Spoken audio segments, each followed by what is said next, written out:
क्या होता है अचानक से कि डॉक्टर्स हमें पहले ही कंफर्म कर देते हैं कि नॉर्मल डिलीवरी में कॉम्प्लिकेशन आने वाले हैं या नॉर्मल डिलीवरी के चांसेस कम हैं। तो कौन से ऐसे सिम्टम्स आपको नज़र आएँगे जो आपको बता सकते हैं कि नॉर्मल डिलीवरी नहीं हो पाएगी?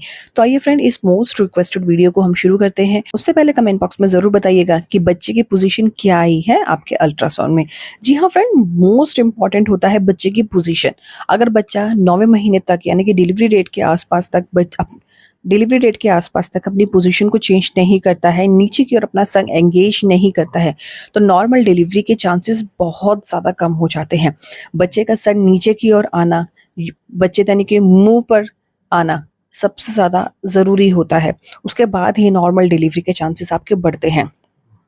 तो अगर आपके अल्ट्रासाउंड में बच्चे का जो पोजीशन है वो ब्रीच बताया गया है, वर्टेक्स बताया गया है, आधा-टेढ़ा बताया गया है, तो नॉर्मल डिलीवरी के चांसेस आपके कम हैं। आपको सावधान रहना है, जैसा डॉक्टर कहते हैं वैसा ही करना है।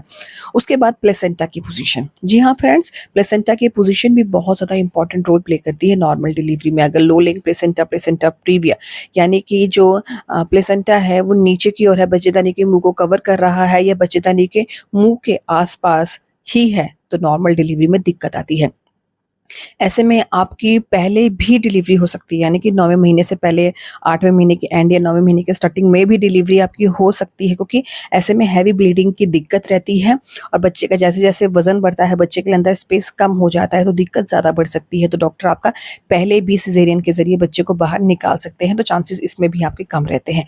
बच्चे के आस-पास का पानी बहुत ज़्यादा कम है, 5 सेंटीमीटर से भी कम है, तो आपका सिज़ेरियन ही डॉक्टर को करना पड़ता है। इस कंडीशन में बच्चे की जान को खतरा होता है, प्लेसेंटा अच्छे से काम नहीं करता है, बच्चे तक जाने वाला न्यूट्रिएंट ब्लड फ्लो धीमा हो सकता है, ठीक है?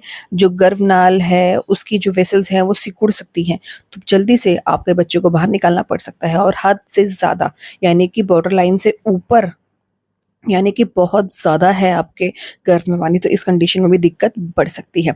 वहीं बच्चे के गले में नाल के लपेटे हैं, तब भी डिफ़िकल्टी आती है। 1 से 2 नाल में नॉर्मल डिलीवरी पॉसिबल है, लेकिन ज़्यादा हैं और टाइट हैं, तब भी नॉर्मल डिलीवरी में डिफ़िकल्टी आती है, क्योंकि ये नाल बच्चे को नीचे की ओर आने में प्रॉब्लम क्रिएट करती है। काफ़ी कंडीशन में बच्चेदानी का मुँह ही नहीं खुलता है, ठीक है?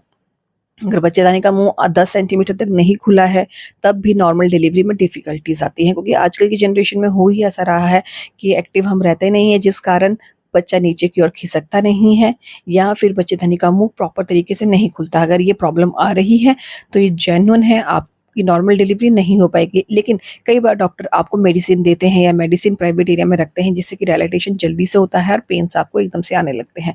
तो अगर उसके बाद भी आपको पेन्स नहीं उठ रहे हैं या आपकी बच्चेदानी का मुँह डायलेट नहीं हो रहा है, तब पॉसिबल नहीं है और कोई चांस नहीं है, क्योंकि बच्चे का गर्भ के अंदर रहने का भी एक टाइम होता है। तो बच्चेदानी का मुँह अगर नहीं खुल रहा है, कई बार महिला का बीपी बढ़ जाता है, शुगर की दिक्कत बढ़ने लगती है, तो इस कारण भी आपकी जल्दी से डिलीवरी सिज़ेरियन के ज़रिए करनी पड़ सकती है। और कई बार क्या होता है, मोस्ट डेंजरस पानी की थैली फट जाती है।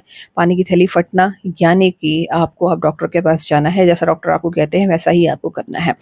और बच्चा कई बार हार्ट रेट जो है वो डाउन होने लगता है, धीरे-धीरे करके बच्चे की हार्ट रेट डाउन होने लगती है, यानी कि बच्चे तक जाने वाला ऑक्सीजन धीमा हो रहा है।